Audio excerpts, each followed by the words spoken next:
Good morning, ladies and gentlemen, and welcome to the show on this Friday, February 24th, 2023. Thank you for tuning in. I'm glad to have you guys here.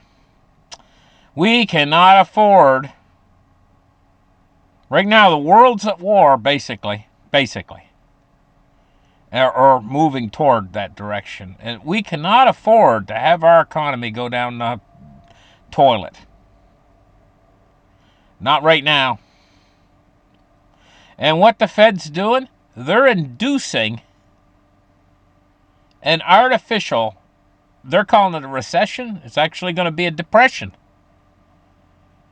by their fight against inflation that's not working anyway. The whole monetary system is getting ready to basically have a seizure.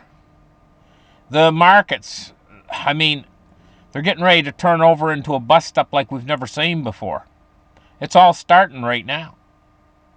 I'm observing the U.S. dollar index starting to rise rather rapidly the last few days. 103 to 105. Indicators. The low price of oil right now. Part of that's the U.S. selling their strategic reserve. But still, the low price of oil right now is another indicator. Price of precious metals dropping. These are indicators. Things are indicators that, and now the market is starting to go negative on a fairly consistent basis. These are all indicators of what's coming very soon. We cannot afford this. It's time right now for the best minds in North America to figure out some sort of a solution to our economic Ponzi scheme.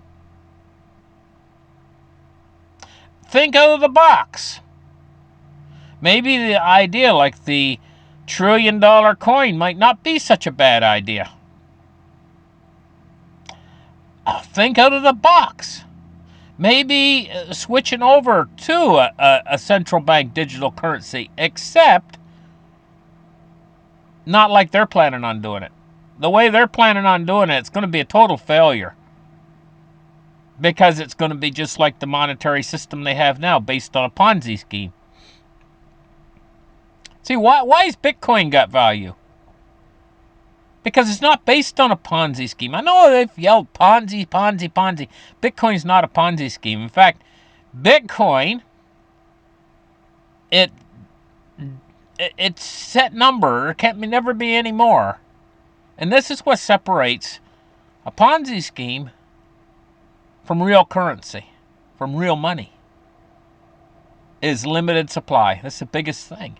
So thinking out of the box, maybe they could come up with a new coin, like the with a new blockchain of some sort. Think out of the box, for crying out loud. Something that's limited in supply, and maybe meets the criteria of a 2% inflation target. They got to think out of the box. We're in big trouble here. Our financial system is getting ready to keel over, and we can ill afford to have it keel over right now. Because China, Russia, they're just perched, waiting for something to happen to us so that we can't function properly, so that our system doesn't function properly. And they want to throw a monkey wrench. Don't ever think that they would like to throw a monkey wrench into our financial system by separating and creating a new financial system that's better. Well, we need to create something better for ourselves over here, so that our what in the hell were they thinking back when they created a Ponzi scheme for our financial system, and now it's getting ready to blow up on us all and leave us all stranded. You know, what I mean by that is sure, the guys on Wall Street have enriched themselves with this system. That was the whole point why they put it in the first place, so that they could make themselves rich and all of us poor. But for a nation to function and guard itself against threats, foreign and domestic, you need to have a well-suited, well-functioning middle class. You need to have a country that is humming along with happy citizens. That's the best protection for a country, is to have structure and order. But how can you have that if you're going into a Weimar Germany style hyperinflation? That created tremendous disorder in Germany during that period in time. And that's a poorly structured monetary system. So you got to have all your ducks in a row in order to stave off the other countries that would conquest you. It's as simple as that. You have to have you got to have all your ducks in a row. You've got to have a lively, vibrant, functioning economy that produces all these things that are used as defense. And if the economy is not functioning, if your monetary system has been corrupted, and you can't function as a country in order to defend yourself. And now's the time to think out of the box. We need to repair this somehow. They need to have some sort of a plan in place. It's not going to be okay for them to just drift along like they are right now, like a boat running down the river with no oar and no rudder, and just being blowed this way or that way by the wind. That ain't going to work. And that's the way our financial system is structured now. It's all they can do to contain it. The Fed right now, they're going between inflation and deflation. It wants to jump either way. It wants to jump into deflation or hyperinflation. It doesn't want to stay in a neutral base. And that's what they're trying to do. They're trying to keep it going along at a flat neutral base. But it's taken off toward inflation anyway. And so they're squeezing the economy, trying to get the inflation to go away. But what they're doing is they're going to create a very sudden deflationary event.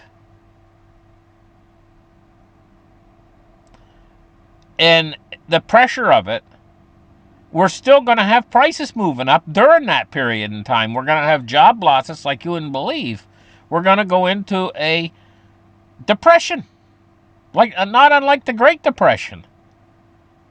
And is that the right thing to do at this period in time when we need everything that we can muster? It's just like a disease. It's like a person when they get sick with the flu, a bad flu. Well, they need to have everything. They need to have all their ducks in a row and again in their body. They need to take vitamins. They need to take and treat themselves, get enough sleep and everything else. But if they do all the wrong things, if they go out in the rain and catch a chill, or they might get pneumonia and die. And that's the way with the country. A country has to, when it's ill with war, it has to stay strong. And the financial system going into a Great Depression does exactly the opposite of that. It's not the time for a Great Depression right now. They need to do everything that they can do right now to maintain the United States economy and keep it strong, not weaken it. And this is my point. Because the enemies are at the gate.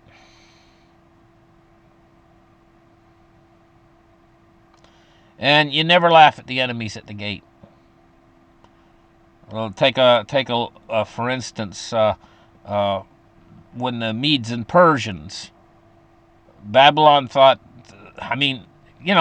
there's examples going back in history how empires have fell overnight because they didn't pay attention to their business. Simply put, they were drunk, having a big party, and the enemy slipped through the gates. Or in this case, what I'm talking about is the enemies made their way inside the kingdom through an aqueduct, like through the back door. An aqueduct is where they drain water through the walls around the kingdom. Never lest that happen to us. And I'm going to tell you guys what. It's time to think out of the box on this. It's time for the greatest thinkers out there to figure out a solution to this nasty problem that we've got ourselves into. But am I hopeful that that'll happen? Well, no, I'm not. I'm not hopeful that this will happen. I'm just saying it's what needs to happen, but I don't think it's going to. I think that they do not react unless a monster of a problem hits them first. They don't get ahead of anything. They're always behind it. This is the way they do things. They only react to a problem when the problem shows itself, not when they think it might be coming. And so it hasn't happened yet, what I'm talking about. This massive recession that turns into a depression, it hasn't happened yet. So they're not doing anything to stop it. But it should be obvious to everybody out there, this is what's coming. And we're in the front edge of it right now. I mean, isn't it obvious if you step off a cliff, maybe you might do a Willy Coyote and you might just take a second before you fall, but you're going to go down. And that's gravity. And that's what's going to happen here. Gravity's going to hit. And it's starting to hit right now. Anyway, I'm going to move on and take a look at what's going on in the markets today, now that I had my little rant about that, because this is important, guys. We need to hold it together. We need our ducks in a row.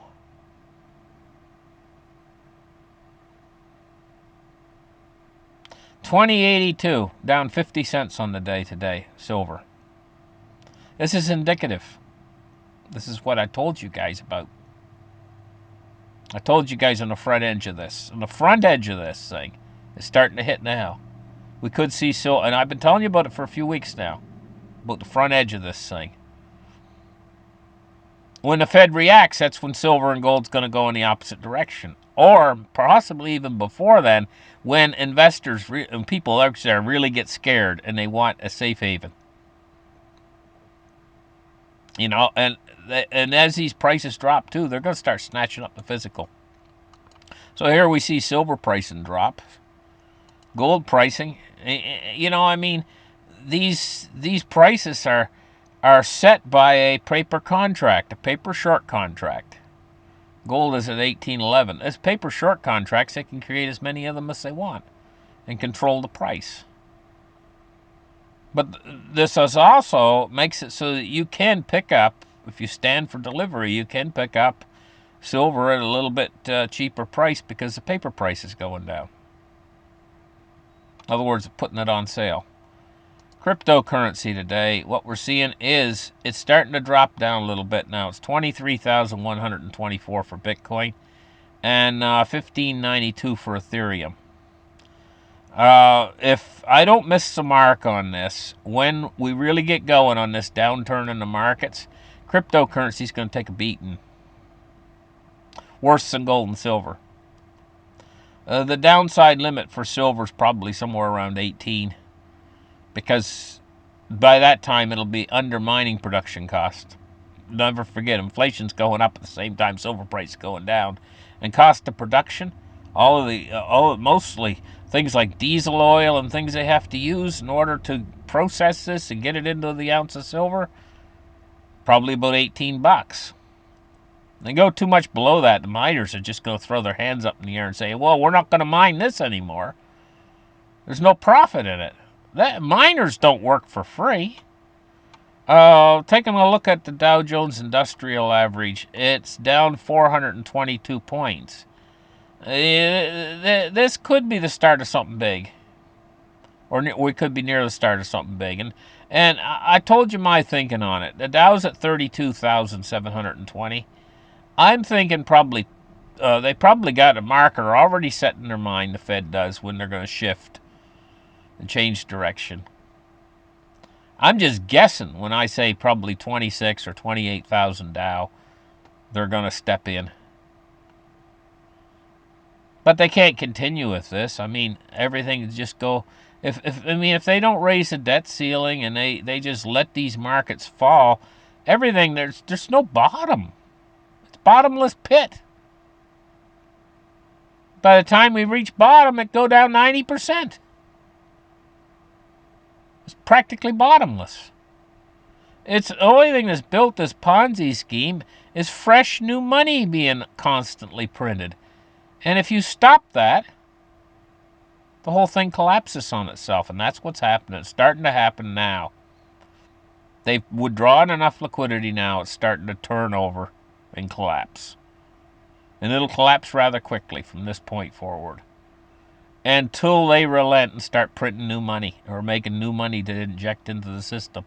And even then, there's going to be a little lag, because it'll have so much downward momentum by that time that even when the Fed relents and stuff, it'll take a little while for it to turn back up again, because it'll be a little lag there. I'm not exactly sure how long the lag will be. I can look at past examples. Sometimes it takes a few months. Like the 2008 example, when they started the whole quantitative easing processes. They had Operation Twist and quantitative easing QE1, QE2, QE3, all these different. But it took a little bit. It took a few months. But now that they're used to feeding at the trough, it might be pretty quick, the reaction, because they know that the reaction's being injected. So 420 down on the Dow. We're looking at the S&P 500 at 39,053. It's down 58 points on the day so far. Taking a look at crude oil at 75.67. It's only up marginally today. Bonds and rates, we're looking at rising yields. We're looking at a U.S. 10-year at 3.96. It's up 9.5 basis points. 9.5 basis points up. And 8.2 basis points up on the U.S. 30-year at 3.96. So the 10-year and the 30-year is priced the same. We're looking at, if you want to get into some stronger yields, move down to the 6-month, 5.1%. Anyway, thank you guys for listening to my show. Like and subscribe, and we'll catch you guys in the next episode. Bye-bye.